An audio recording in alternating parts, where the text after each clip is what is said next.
Гимн России в честь чемпиона Европы по дзюдо в категории до 73 кг Зелимхана Оздоева прозвучал в субботу под сводами спорткомплекса «Центральный» в Тюмени. Зелимхан стал лучшим в соперничестве с 32 спортсменами, выступавшими в его весе. Это первая медаль в копилке сборной России. В Ингушетию чемпион вернулся накануне вечером, где прославленного чемпиона встречали многочисленные друзья и родственники. В составе сборной России на чемпионат Европы, который у нас в России проходил впервые. И впервые наш земляк на таком уровне стал чемпионом, победителем Европы. С чем я всех поздравляю.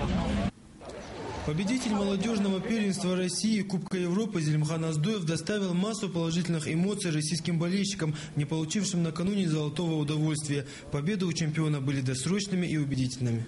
Каждый бой был очень напряженный, для меня очень важный. Самый тяжелый бой, могу сказать, что это был за выход в финал с Поляком. Очень напряженная схватка была. А самая наилегчайшая, которой я больше всего расстроился, это финальная встреча. Спортсмены Ингушетии, занявшие призовые места на различных соревнованиях, являются гордостью республики. Каждая победа – это не случайность, а результат тяжелой, кропотливой работы, требующей от спортсмена полной отдачи. Илья Щеркиев, Руслан Оздоев, Ахмед Исмурзиев, Мадина Марзиева, Вести Ингушетия.